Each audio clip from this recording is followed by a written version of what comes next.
The city pulsed with its usual rhythm, cars honking, people rushing, and neon signs blinking in the morning haze.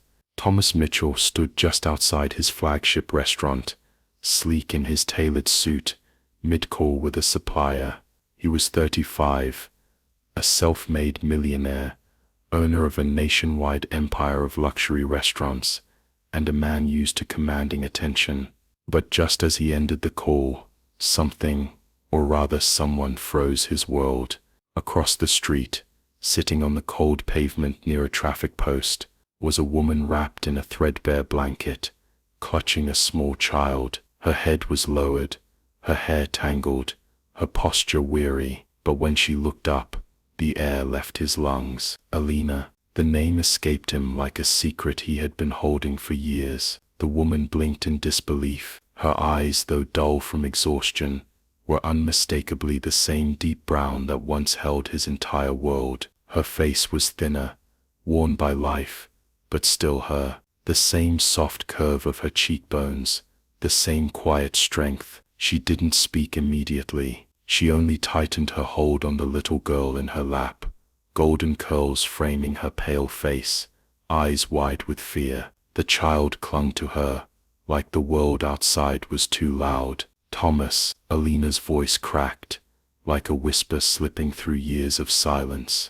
The earth might as well have stopped spinning. It had been almost 20 years since she disappeared. No calls, no letters, no answers. She had just vanished, leaving behind a hollow space in his heart that success never managed to fill. Without thinking, Thomas shrugged off his $1,000 overcoat and crossed the street. He dropped to his knees and placed it gently over her shoulders, his hands trembling slightly. "What happened to you?" he asked, his voice low, tender. Alina hesitated, then murmured, "It's a long story." The little girl buried her face deeper into her mother's chest as passers-by slowed, curious. Employees from the restaurant peeked from the windows. The sight of the city's most powerful man kneeling before a homeless woman didn't go unnoticed. "Come with me," Thomas said quietly, offering his hand.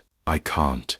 You can, and you will. Trust me." Something in his voice, steady, warm, unshakable, broke through her hesitation. With great care she took his hand. The child clung tightly as Alina rose to her feet, her knees weak from fatigue and disbelief. Thomas said nothing more. He led them both into the restaurant, ignoring every puzzled stare from staff and diners. Inside, a hush fell. Waiters stopped mid-service. The manager blinked, unsure whether to intervene or simply watch the impossible unfold. "Get a hot meal and find some clean clothes," Thomas ordered sharply. Now, no one questioned him. He ushered Alina and the girl into a private VIP room in the back, usually reserved for dignitaries and billionaires. As the door shut behind them, the noise of the outside world faded, and silence filled the space between them. Thomas sat down across from her,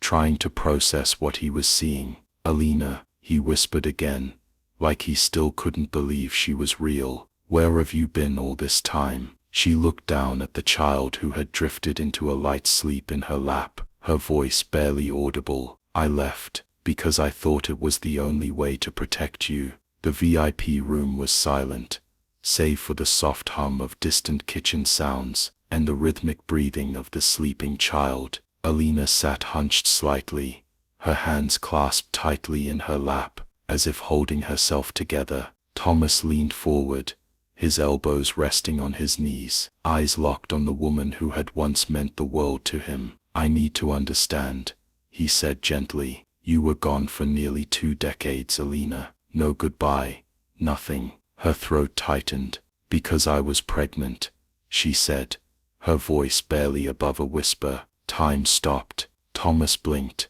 "You what?" "I found out when we were 16. I was scared.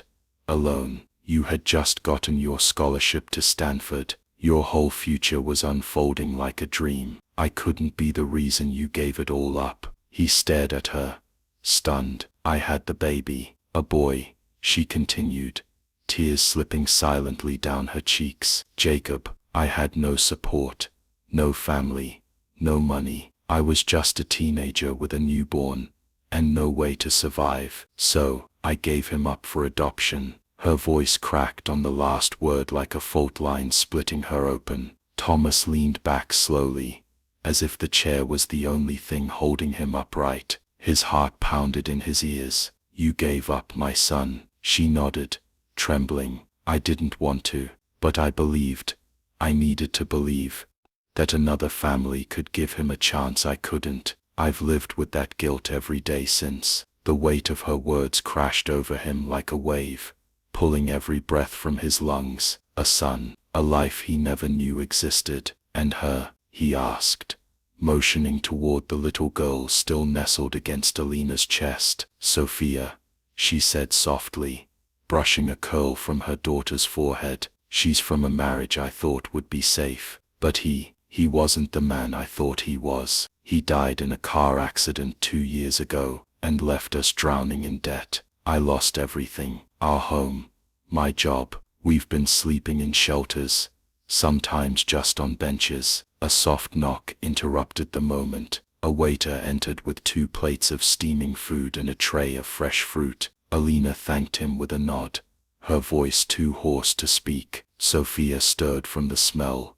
and slowly opened her eyes. She looked around the elegant room, confused, until her gaze landed on Thomas. Her little voice was tentative. Mommy, who is he? Alina hesitated. He's an old friend of Mommy's sweetheart. Thomas gave her a gentle smile. Hi Sophia, you can call me Thomas. The girl shyly returned the smile, and reached for a piece of bread. Thomas watched them in silence, Alina's arms wrapped protectively around her daughter, eyes still shadowed by years of hardship. That image of a broken woman shielding her child in the middle of a world that forgot them, carved itself into his soul. You're not going back to the streets, he said firmly. Tonight, you and Sophia will stay in a hotel. Tomorrow, we'll figure out the rest. Alina wanted to protest, to cling to pride, to past wounds, but exhaustion had worn down every defense, and deep down she knew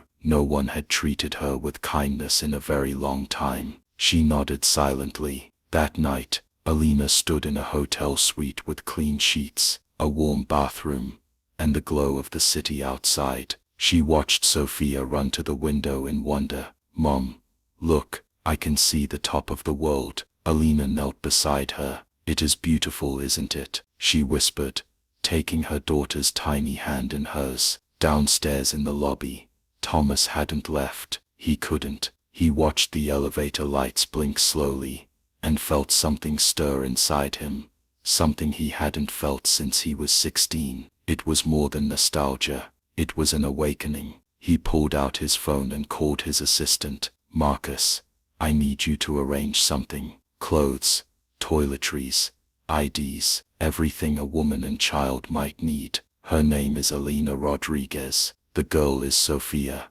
There was a pause on the other end. Wait, is this about the homeless woman from earlier? The one you brought inside? That's right. And tomorrow she's starting work with us. Marcus hesitated. Thomas, are you absolutely sure? Do you even know her anymore? I know her better than anyone ever will. Just do it. Thomas hung up, eyes fixed on the elevator. As the numbers slowly climbed, he knew this wasn't just charity. It wasn't pity. It was something far deeper. He was no longer trying to save her. He was trying to bring back a piece of himself he'd lost the day she disappeared. Morning sunlight poured through the tall hotel windows as Alina opened her eyes for the first time, without fear gnawing at her chest. For a fleeting second, she forgot where she was. Then the scent of fresh linens, and the soft breathing of Sophia beside her reminded her, this wasn't a shelter. They were safe. For now. Across the room, clean clothes sat folded on a chair, alongside a new handbag and a pair of modest but elegant shoes. Someone had left them quietly during the night. Alina stood up slowly, her body still carrying the weight of weeks spent on sidewalks and shelter floors. But today, she told herself, was different. 2 hours later, she stood outside the sleek glass doors of the Tribeca restaurant, one of Thomas's most prestigious locations. The building shimmered in the sunlight, a beacon of luxury and sophistication. As she stepped forward, the doors opened with a soft mechanical hush, revealing a space filled with warm wood accents, elegant lighting, and the subtle aroma of spices and citrus. She felt like she didn't belong, even in her pressed blouse and new flats, even with her hair brushed back and her back held straight. The weight of her past clung to her like smoke. Her eyes scanned the lobby, like someone expecting to be escorted back out. Then a sharp voice cut through her thoughts. You must be Alina. A woman with fiery red hair, precise eyeliner, and a clipboard appeared from behind the front desk. Her posture was confident, her gaze razor sharp. I'm Brooke, general manager here. She extended her hand without smiling. Alina shook it, trying to steady her nerves. Thank you for this opportunity. Brooke's lips curled into a professional, half-hearted smile. Direct orders from the top. Let's get you started. As she was led through the restaurant, Alina could feel the eyes on her, the quiet whispers of other staff, the subtle double takes from servers and chefs. She didn't need to hear the words to know what they were thinking. Is that her? The woman from the sidewalk? Why is she here?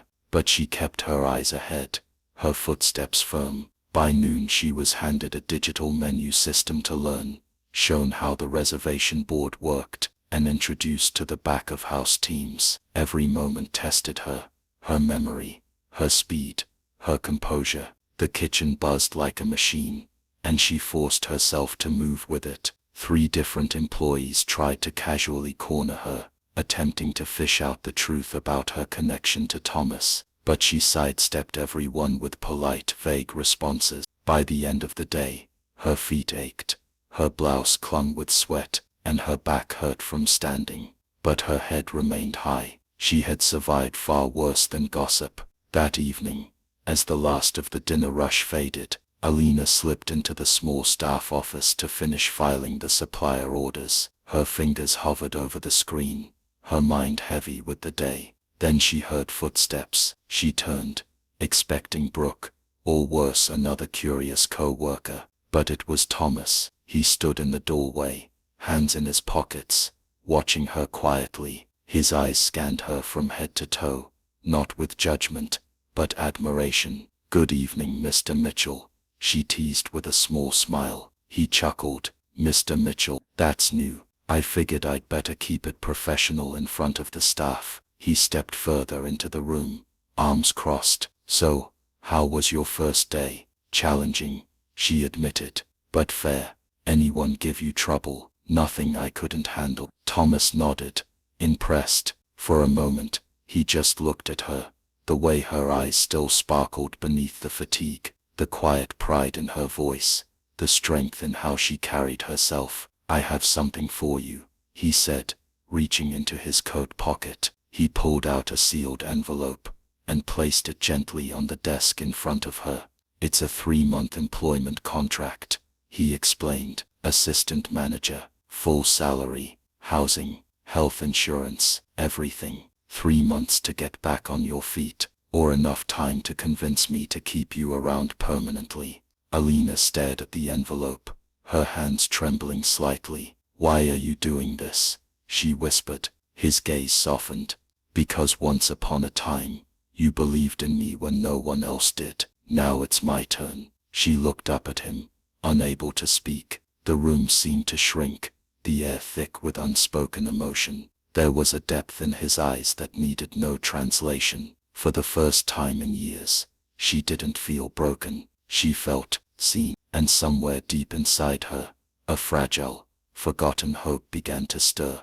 The next morning, Thomas sat in his penthouse office, but his mind wasn't on sales reports or executive summaries. The hum of conversation from his team was background noise. All he could see was Alina, her tired but determined eyes, the tremble in her voice when she said the name Jacob. He had a son he never knew existed. He picked up his phone and dialed his personal lawyer without hesitation. I want the best investigators on this, he said. I need to find a boy named Jacob, 7 years old, born in New York. Mother's name, Alina Rodriguez. Start with adoption agencies, hospitals, whatever it takes. The moment he ended the call, Thomas leaned back, staring out the window at the glittering skyline. For the first time in a long time, the city looked smaller, like it couldn't contain the storm building inside him. That same day,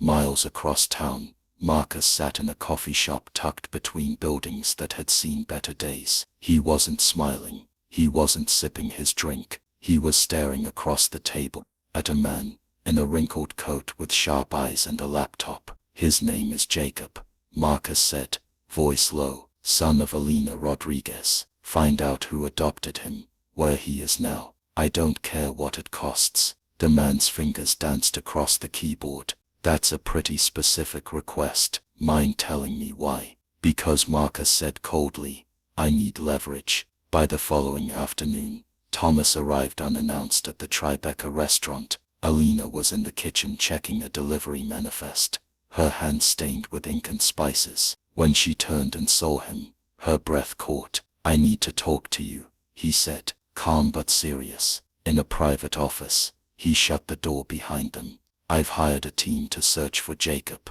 he said. They're already digging into the adoption records from 7 years ago. Alina sat down slowly, her knuckles turned white as she clenched her hands. If they find him, Thomas hesitated, the choice to reach out will be yours. I won't do anything without your consent. Her eyes welled with tears. She hadn't expected that kind of grace, not after all the years she'd spent hiding from the truth. Thank you for not hating me. I don't hate you, he said quietly. I just don't know how to process all of this yet. There was a long silence between them, raw and real. And what about Sophia? She asked, almost in a whisper.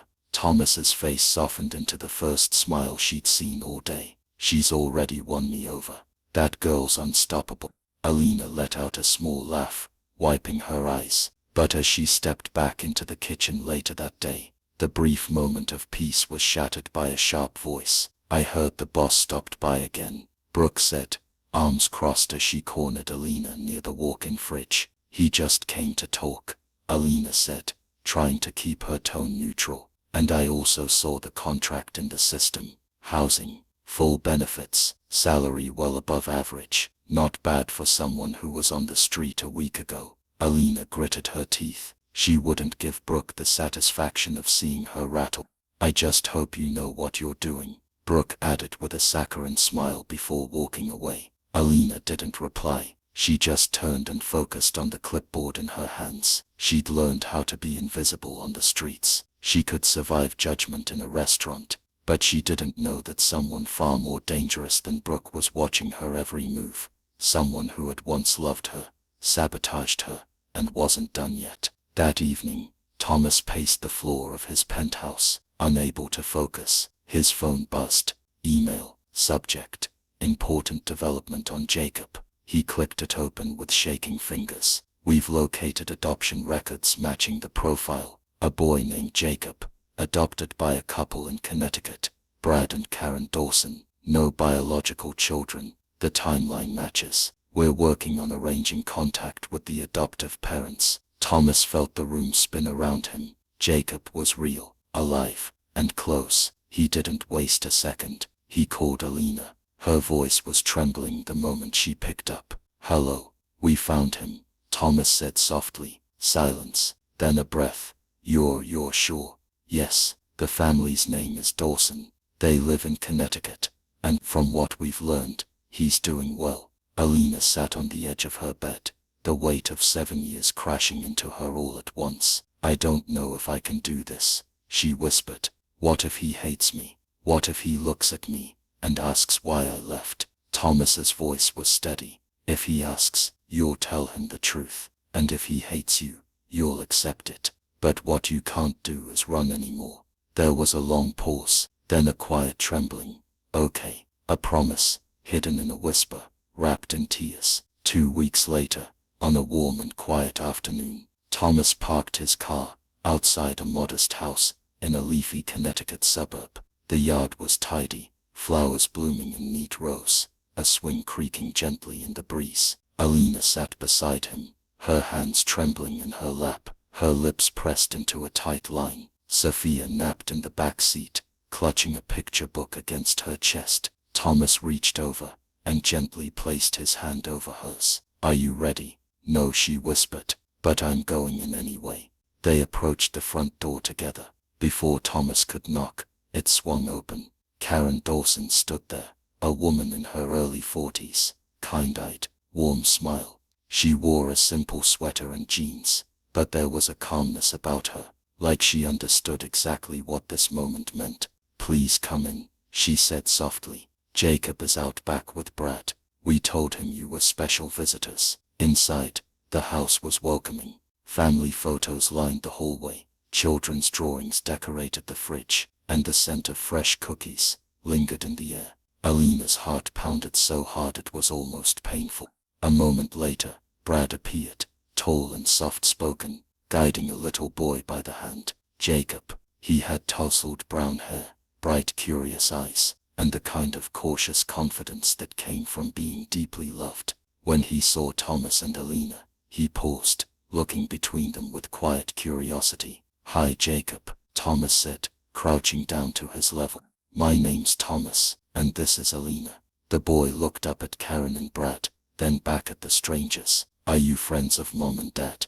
Alina smiled, though her hands were visibly shaking. "Sort of," she said gently. "Can we talk for a bit?" Jacob nodded. They sat outside under a tree, at a small wooden table, where juice boxes and cookies had already been set. The wind rustled the branches overhead. Jacob's fingers tapped nervously on the cup. Alina tried to steady her voice. "Do you like to draw?" she asked, noticing the scattered pages of inventions and rocket ships. "A lot. I want to be an inventor," he said proudly, "like that guy on TV with the lab coat." She chuckled softly. "I think you're already on your way." Thomas sat quietly, watching, and the more he looked at the boy, the more he saw the truth. The eyes, the way he fidgeted when thinking, even the tilt of his head. Jacob didn't just remind him of Alina, he reminded Thomas of himself. When it was time to leave, Brad gently guided Jacob inside, to give them privacy. Alina sank onto a bench beneath the tree, her hands shaking again. "I don't know if I can do this," she whispered, staring at the doorway, where Jacob had disappeared. "You were very brave today," Thomas replied. "I was a coward for 7 years." "No," he said, his voice steady. "You survived, and now, you're doing everything you can to make it right." She turned to him, her eyes filled with tears. "What if he never accepts me? Then you'll love him anyway." She broke down quietly, deeply, not from fear, but from hope that hurt too much to carry alone. Across the street, unseen from the quiet backyard, Marcus sat in a rented sedan with dark-tinted windows, a camera in his hand, a scowl on his face. From behind the steering wheel, his informant asked, "Want me to leak this?" Marcus didn't answer right away. He zoomed in on Thomas, Elena, and Sophia walking toward the car. The image on the screen looked happy, too happy. "Not yet," Marcus muttered, "but I want to stay ahead. Always." The informant tilted his head. "And what exactly do you get out of this?" Marcus finally looked up from the viewfinder. His voice was low, bitter. "I loved her first. He took her from me. Now, he's going to learn what it feels like to lose everything." In the days that followed, Thomas and Elena visited Jacob a few more times, always with Brad and Karen's full knowledge. The meetings were gentle, without pressure. Little by little, a bond began to form. One afternoon, Jacob looked up at Elena mid-snack and asked innocently, "Why do you always cry when you see me?" She knelt beside him, brushing his hair softly.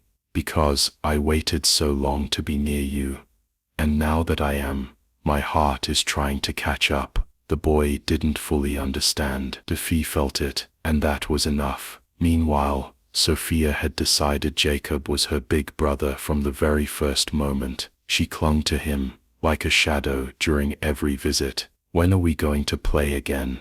she asked each time they said goodbye. Jacob would smile shyly and whisper, "Soon." The walls of Thomas's sleek corporate headquarters were soundproof, but that didn't stop the whispers from seeping through. In meeting rooms and private calls, murmurs had begun. Words like conflict of interest, reputation risk, and emotional instability floated among the board members and senior investors, all triggered by one woman, Elena Rodriguez, and one man who refused to walk away from her. That morning, Thomas stood before a panel of senior partners. The air was stiff, the tension undeniable. "There are concerns," one gray-haired director finally said, tapping a pen against the table. "You've been seen repeatedly with a former homeless woman. Now she's working in a key management role, without formal qualifications." Thomas didn't flinch. "Her name is Elena, and she's more capable than half the people you've promoted."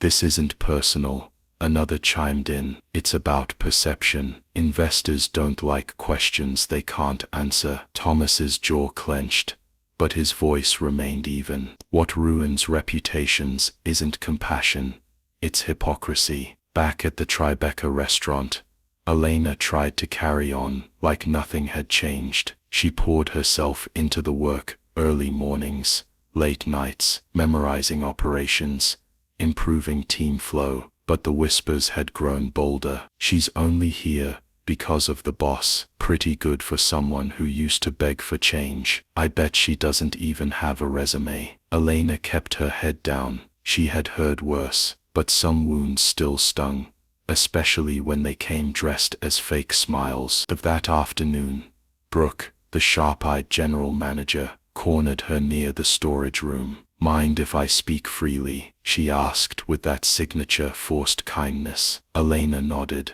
"I don't know who you were to the boss before, and frankly, I don't care. But around here, everything runs on merit. You mess up, you don't get a second chance, not even with his protection." "I'm not asking for special treatment," Elena replied evenly. "I never have." Brooke held her gaze for a long second, then left. Elena stood there, hands balled into fists, trying to keep her breath steady. "Not today," she thought. "I won't cry at work today." That night, the front door to the apartment clicked open. Elena looked up from the couch as Thomas stepped inside, holding a large bag of toys in one hand. "You going to spoil her?" Elena said with a tired smile, as Sophia squealed and ran to him. "Someone has to remind her the world still has good in it." Sophia climbed into his lap without hesitation, her tiny fingers already digging through the bag. After a while, Thomas looked over at Elena. "Can we talk?" She followed him out onto the balcony. The city sparkled below, but up here, it was quiet. Just the two of them. "I've been thinking about you every day since you left," Thomas said, his voice low. "I thought about you too," she said, "every single day." "Then why didn't you try to find me?" "Because I was ashamed. I thought I destroyed everything. After I gave Jacob up, I didn't think I deserved anything else." His expression changed. Gentle curiosity turned into shock. "Elena," he said slowly, "Jacob, he's my son too, isn't he?" She turned away, her breath catching. She had imagined this moment 1,000 different ways, but none of them made it easier. "Yes," she whispered, "he's yours, Thomas." He stepped back slightly, like the air had thickened around him. He braced himself against the railing, processing the truth. "I had a son," he whispered, "a son I never knew." Elena's voice cracked as she spoke. "I was 16, alone. I thought giving him up was the only way he'd have a real chance." Thomas took a deep breath, eyes shining with a complicated blend of grief, anger, something else, relief. "You should have told me." "I know." He was silent for a moment, then said, "I'm going to find him, if you want me to." Elena looked at him, terrified and hopeful at the same time. Do you think he'll want to see us? There's only one way to find out. Miles away, Marcus sat alone in a dimly lit apartment, staring at his computer screen. His informant's voice echoed in his earbuds. We found the boy. His name is Jacob Dawson, adopted, lives in Connecticut, no biological siblings. Seems like a good home. Marcus stared at the photo on his screen. A happy kid, smiling in a backyard, and standing next to him, Elena. He closed the laptop slowly, his eyes burning. So it was true. The child existed. Thomas had a family now, and the woman Marcus had once loved, the woman he had lied to keep apart from Thomas, was back in his arms. But not for long. He had been patient, strategic, but now he would be ruthless. Thomas knew something had shifted the moment Elena answered the phone. Her voice wasn't just shaken, it was hollow, almost numb. He rushed home. She was sitting on the edge of the bed, her hands gripping her phone like it might bite her. It was him, she said quietly. Marcus, he called me. Thomas's expression darkened. What did he say? That he's just getting started, that I destroyed everything, and now it's his turn. For a few moments, silence sat between them, heavy, electric. Then Thomas stepped closer, his jaw clenched. That's enough. The next morning, Thomas summoned Marcus to an emergency boardroom meeting. The tension was palpable. Marcus walked in with an air of forced calm, his usual smirk nowhere to be seen. Thomas stood at the head of the table, surrounded by senior executives. I know what you've been doing, Thomas said, voice razor sharp. You spread rumors, hired private investigators, tried to turn my partners against me, and now you're threatening Elena. Marcus's facade cracked, but only for a second. You're delusional, he said coolly. I warned you. That woman will destroy everything you've built. Thomas didn't flinch. You mean the same woman you lied to me about, the same one you kept from me, by forging a letter in her name? The room froze. You took her from me, and you took my son. Marcus turned pale. You don't get to stand beside me anymore. You're out, effective immediately. Thomas, Marcus snapped, stepping forward. Don't do this. I already did. If you want a public scandal, go ahead, fire me. But you and I both know there's more at stake. Thomas stared into his eyes. No, there's just one thing at stake now, and I won't let you touch it. That night, Elena sat in the apartment lobby, watching as Marcus passed by without looking at her. A chill went down her spine. She didn't need words to know this was far from over. Thomas joined her moments later. He's gone, he said, breath tight. Out of the company, out of my life. Elena reached for his hand. I'm sorry. Don't be. He made his choice. Now I've made mine. In the following days, Thomas focused every free moment on Jacob. The boy was slowly beginning to feel comfortable around him, even asking to visit on weekends. Sophia, thrilled, now treated him like a brother she had always known. One afternoon, while watching the kids laugh and chase bubbles in the yard, Elena turned to Thomas. He's like you when he concentrates, she said softly. Thomas smiled. And he has your stubbornness. She laughed quietly. Then her expression turned serious. I don't even know how to thank you for all this. You don't need to thank me, he said, voice full of emotion. You just have to stay. But shadows still lingered. One evening, as Thomas prepared for a virtual meeting, Elena appeared in the doorway, her face pale, her hands shaking, phone in hand. I got a message, she said, from a number I don't recognize. He took the phone and read it. It's not over. You know what you did. The truth has a price. Thomas's blood ran cold. Someone is threatening you, he said flatly. I think I know who, she replied. Remember when I told you Sophia's father was abusive? Thomas nodded slowly. He used to send threats like this. Even after he died, I always feared someone in his circle would come back for me. Thomas stepped forward, protective rage in his voice. This ends now. Tomorrow we're hiring private security. I want the number traced. And if this is more than a bluff,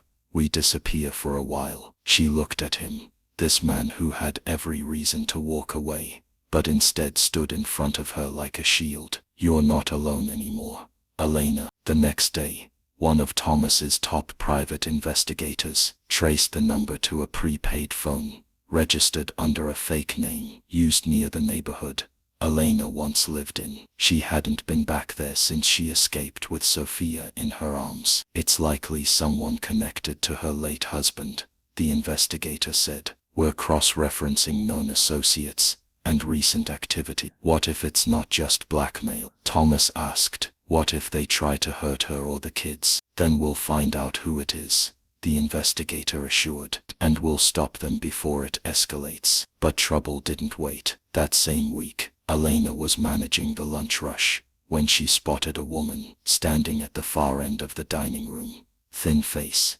heavy makeup, unnerving smile. The tray in Elena's hands almost slipped. She walked toward her slowly. Priscilla. The woman's smile widened. You didn't think I'd miss the headlines, did you? The boss falling for the former homeless woman. So romantic, almost sweet. Why are you here? Oh, I'm just here for a little conversation. There are still debts left behind, from my dear brother. And you, Elena, you inherited them. Her tone turned sharp. Unless of course you'd rather I share certain pictures and videos I found. You remember the ones of you, of Sophia as a baby, from those dark days. Elena's skin went cold. Are you blackmailing me? No, Priscilla said, voice dripping with poison. I'm giving you an opportunity to keep your perfect new life. She turned and left without waiting for a response. That night, Elena told Thomas everything. I suspected she had files like that,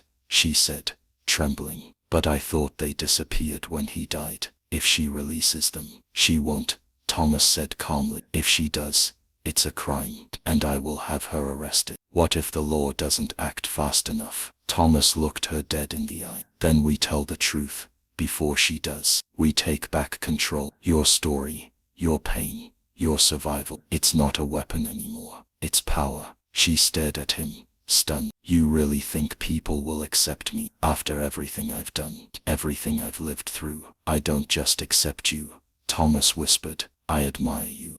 Elena broke down, not from fear this time, but from the overwhelming realization that for once, she wasn't running. She was standing, and she wasn't alone. 3 days after the confrontation with Priscilla, Elena stood under the harsh lights of a packed press room. Thomas at her side, her fingers clenched around his. Her voice trembled as she stepped up to the mic, but her eyes were steady. I've spent years hiding from my past, she began. I was in an abusive marriage. I survived homelessness. I lost a child to adoption. I've been humiliated, silenced, and blackmailed. Flashbulbs burst. Reporters leaned forward. But I'm not hiding anymore. What followed was not just a statement.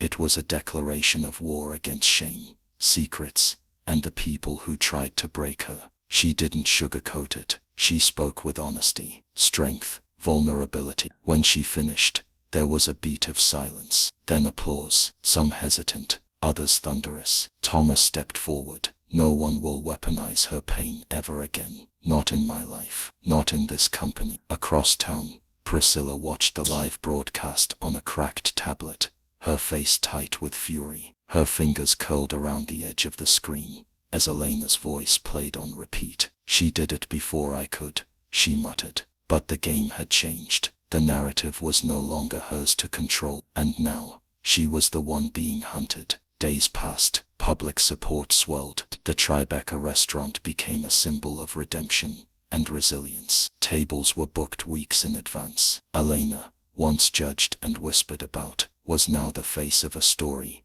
that inspired millions. But the calm was deceptive, because darkness was still watching. One evening, while Thomas prepared dinner, Elena's phone buzzed with a new message. No number, no name, just an image. Sophia, at her school playground, and beneath it, pretty girl. Shame if something happened to her. Elena dropped the phone. Thomas caught it mid-fall. Also caught it mid-fall. His eyes scanned the screen once, and his entire body stilled. Within seconds, He had Sophia pulled into his arms. Elena was already dialing security, her voice shaking. "They're watching her," she whispered. "Thomas, they're watching our daughter." Without another word, Thomas grabbed his coat. "I'm going to the school." At the entrance, Thomas found Elena gripping Sophia tightly. A teacher stood nearby, pale and apologetic. A man was standing across the street, just watching, she said. "Sophia told us. We didn't want to scare her." Thomas knelt beside his daughter, who looked up at him with wide eyes. "Daddy, was that man going to take me?" His throat locked. He wrapped his arms around her. "No, no one will ever hurt you, I promise." But behind his calm voice, fury boiled. That night, Thomas gathered his inner circle, his head of security, lawyer,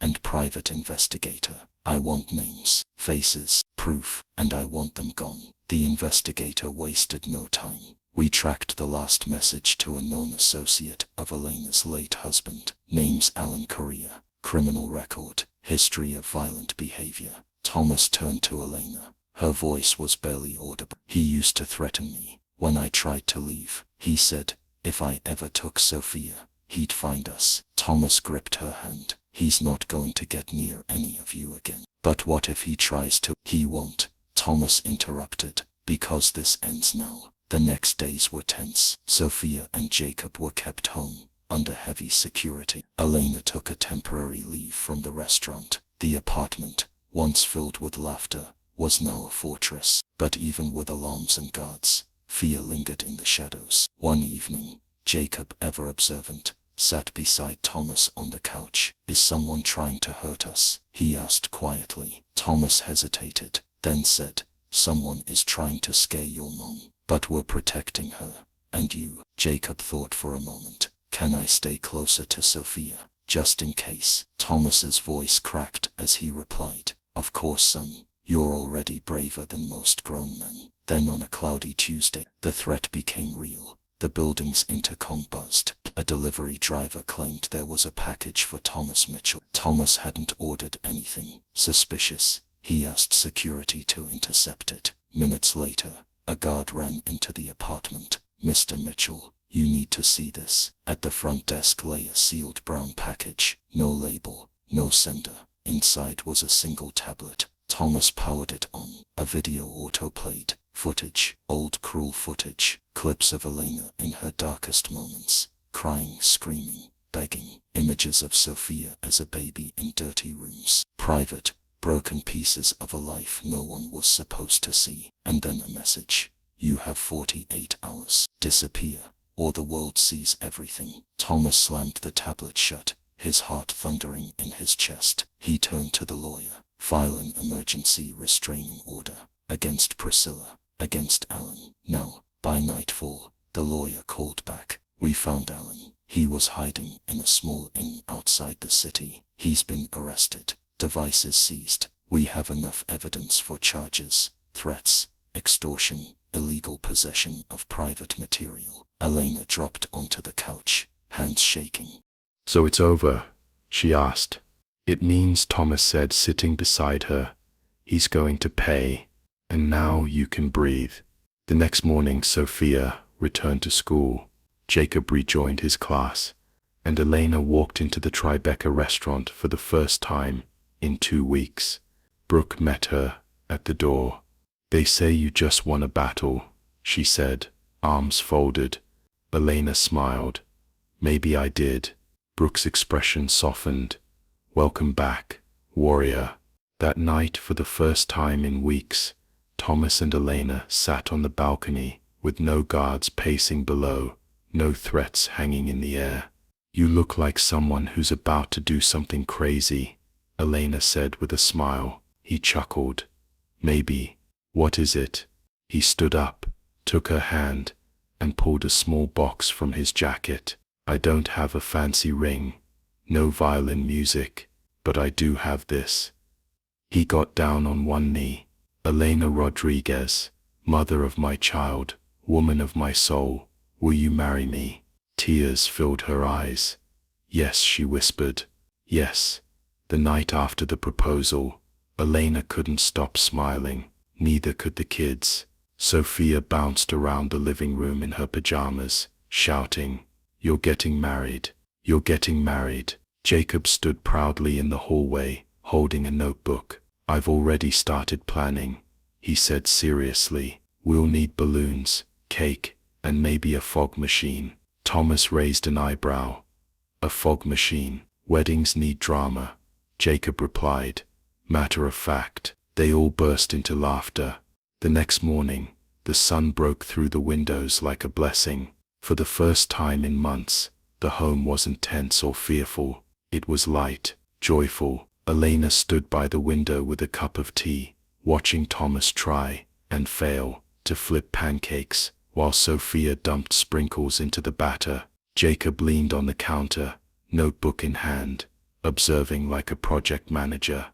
"That's too many sprinkles," he said. "No such thing," Sophia replied.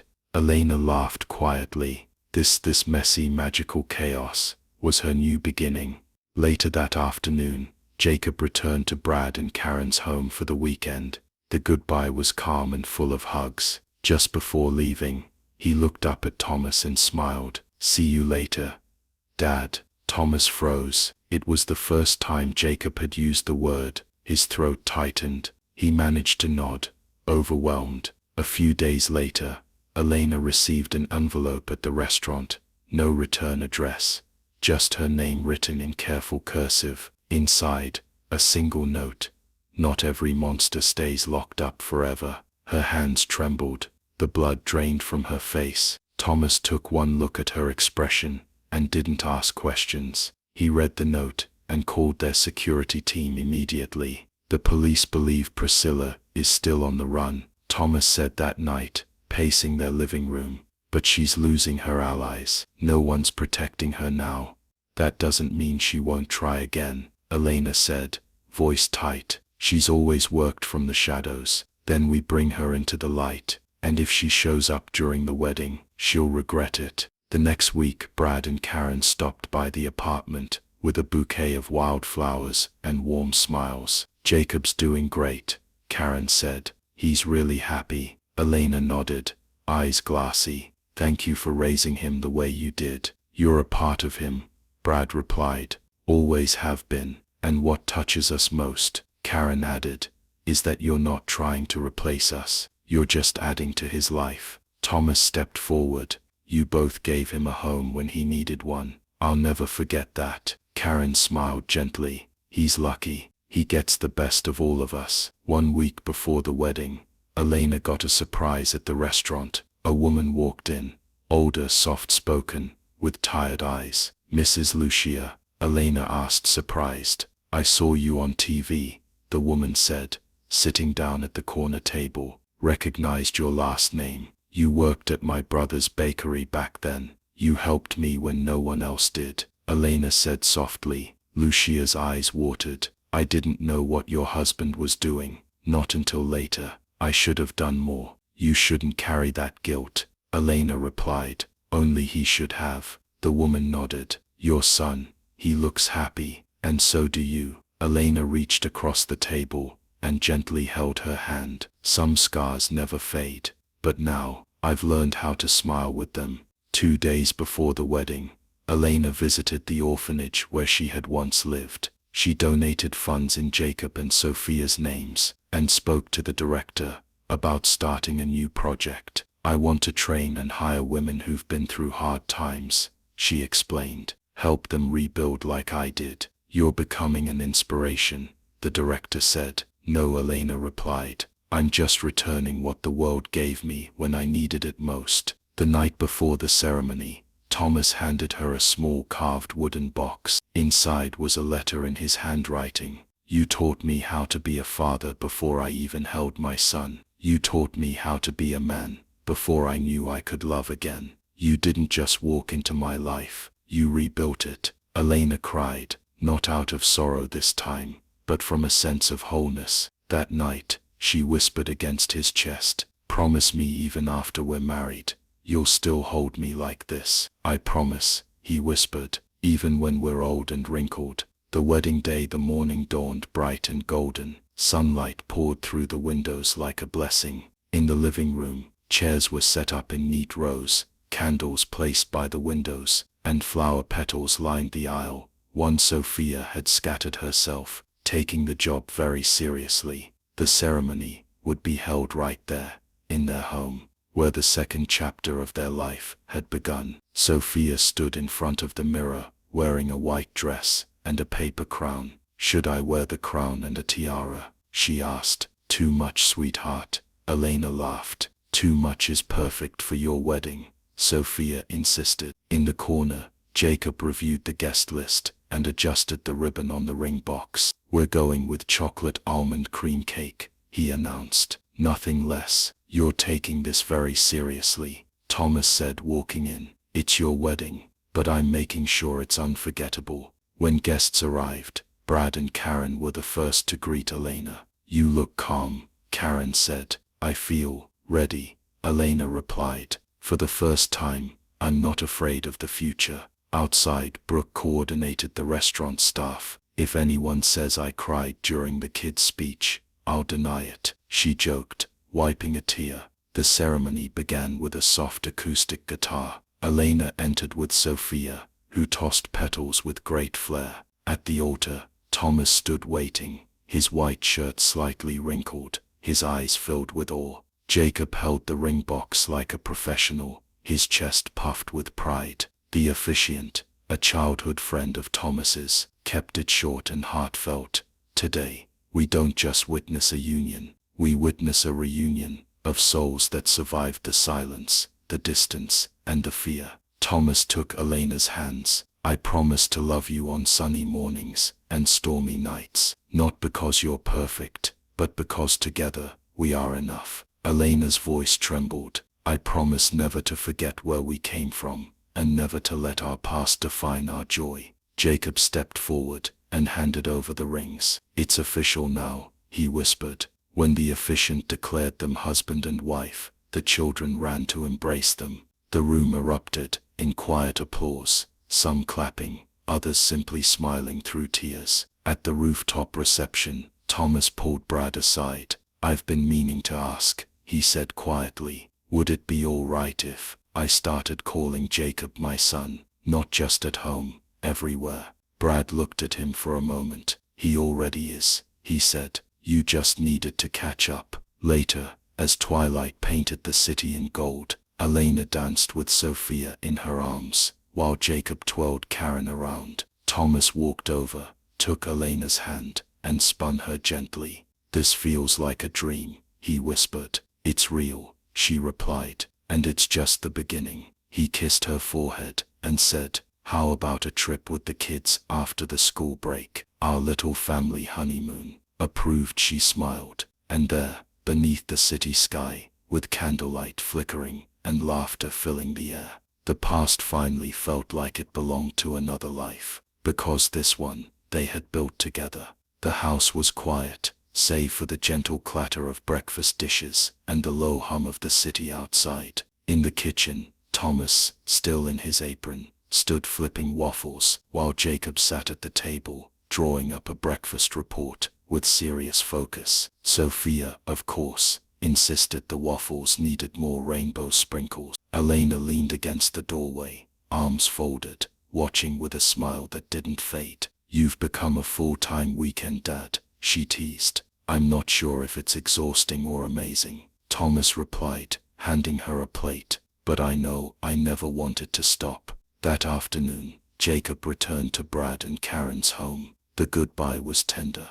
No tears, just tight hugs and promises of next weekend. As he stepped into the car, Jacob looked at Thomas and said, "See you soon, Dad." This time, the word landed not like a surprise, but like it belonged. 2 days later, Elena was finalizing schedules at the restaurant when her phone buzzed. A message, no name, just words. "It's not over. You know what you did. The truth has a price." Her hands went cold. The number was different, but the tone, the threat, the venom, it could only be one person. She walked into Thomas's office, holding the phone. "She's still out there." Thomas's face darkened as he read the message. "Then we find her, and this time, it ends for good." Within hours, Thomas's security team traced the number to a burner phone near Elena's old neighborhood. Soon after, a name surfaced: Alan Correa, Elena's ex-brother-in-law's old friend. Criminal record, known for intimidation. He used to threaten me when I tried to leave my marriage, Elena said quietly. I knew he wasn't finished. Thomas's grip tightened. We're protecting what's ours. I don't care what it costs. Days passed with tension hanging over the house like a storm cloud. Sophia and Jacob were kept home under surveillance. Elena took another short leave. Security stayed posted around the clock. One night, Jacob sat beside Thomas on the couch. Are you scared? He asked. Thomas looked him in the eye. A little, but being scared just means we have something worth protecting. Jacob nodded. Then I'm going to protect Sophia too. Thomas smiled, heart swelling. You already are. Then came the final strike. A package arrived at the building. No return address. Inside, a tablet. When powered on, it played a video. Clips of Elena in her most vulnerable moments, and of baby Sophia. Footage never meant for the world. Footage no one should have seen. At the end, a message: disappear, or this goes everywhere, in 48 hours. Thomas slammed the tablet shut, chest heaving. That night, he took the video to the police. The legal team filed a restraining order. Then finally, a breakthrough. Alan Correa had been located, arrested at a seedy roadside inn. Inside his bag were storage drives, photos, and proof of payment, traced directly to Priscilla. She made him do it, the investigator said, but he turned on her, gave up everything in exchange for a reduced sentence: house arrest, surveillance, no communication. And Priscilla, Elena asked. There's now a national warrant for her arrest. She's running out of places to hide. A week later, the world slowly began returning to normal. Sophia went back to school. Jacob visited again for the weekend. The restaurant reopened its training program for women in crisis, led by Elena. 10 women joined the first round. Most were single mothers. A few still lived in shelters, but all of them carried stories. Elena understood in her bones. This isn't charity, she said at the launch event. This is opportunity. One afternoon, while Thomas helped Sophia with a school art project, and Jacob was building a family blueprint on graph paper, Elena received an envelope from Jacob's school. Inside, a note from his teacher. Jacob spoke about his family with so much pride that the entire class drew their own. He said he has 2 homes, but one heart that fits them all. Elena's eyes blurred. She handed the letter to Thomas. I think we're doing okay, she said softly. We're doing our best, he replied, and that's everything. That evening, with the kids asleep, Thomas and Elena sat on the couch, watching the city lights blink like distant stars. Are you still afraid? He asked, gently. I am, she said after a moment, but not of the future. I'm afraid I'll forget how hard it was to get here, and stop appreciating it. He reached for her hand. Then let's make a promise. What kind? That we'll always remember, so we never lose what brought us here. She nodded, eyes filled with quiet peace. Promise, promise. And they sat together in silence, not because there was nothing left to say, but because everything that needed to be said was already understood. They had survived, they had rebuilt, and now they were home.